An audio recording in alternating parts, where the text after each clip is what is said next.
कि बिहार सरकार और नीतीश कुमार ने जो एक ये क्रांतिकारी युगांतकारी निर्णय लेके जाति आधारित गणना कराने का काम शुरू किया है, उसको येन केन प्रकारेण रोक दिया जाए, क्योंकि ये दबाव में आने वाले हैं। ये अगर हो जाता है तो अलग अलग राज्यों में भी इसकी मांग उठेगी।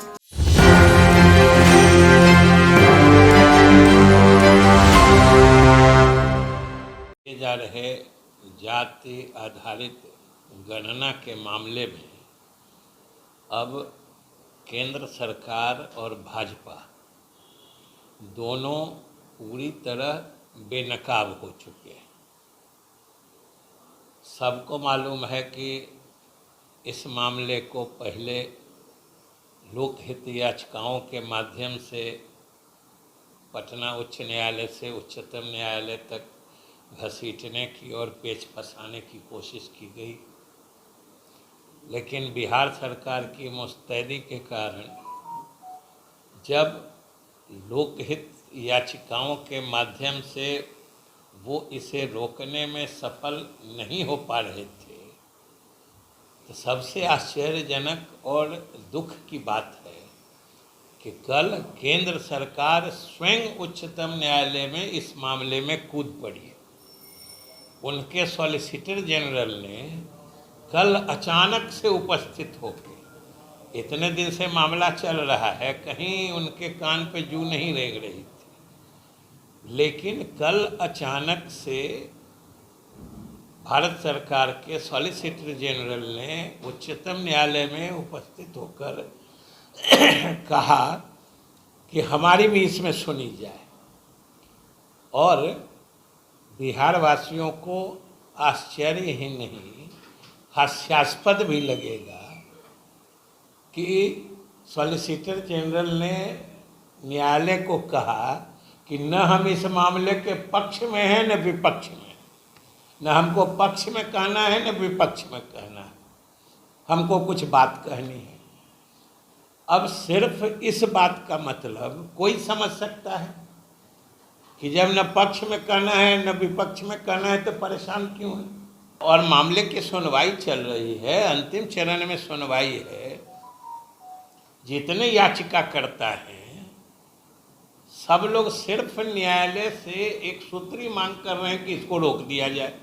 उनका मालाफाइड इंटेंशन तो इसी से झलकता है कि और कुछ नहीं सुनिएगा बाद में, अभी इसको रोक दीजिए।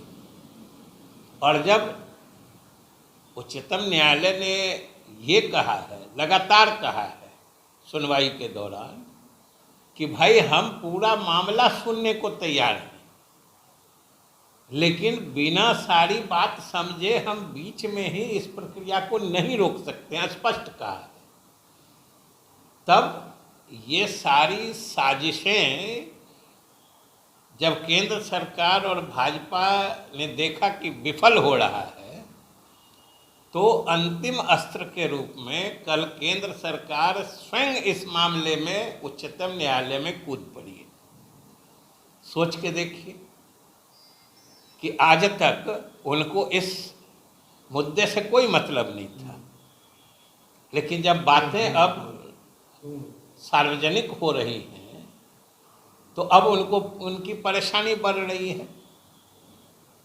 और जैसा कि हमने कहा कि हास्यास्पद तो यह है कि केंद्र सरकार उच्चतम न्यायालय को कह रही है कि हमको न पक्ष में कहना है न विपक्ष में कहना है। अब सोच लीजिए कि इतने धूम धड़ाके वाली मोदी जी की सरकार कितनी निरीह और असहाय और निर्णय की स्थिति में है कि न पक्ष में है न विपक्ष में, समझ में नहीं आ रहा है तो क्या है। क्यों आए सर आपके? तो वही तो मतलब न्यायालय क्यों गए।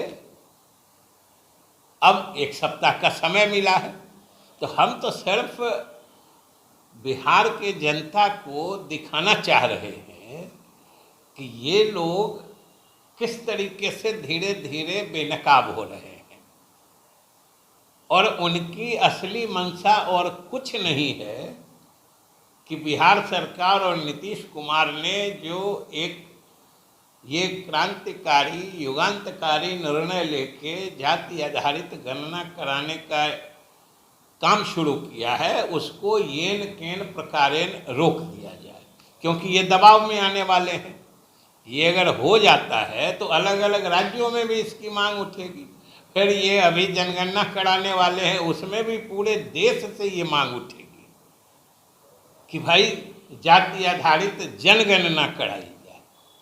तो ये परेशान है, इसलिए अब इनकी कलई खुल रही है।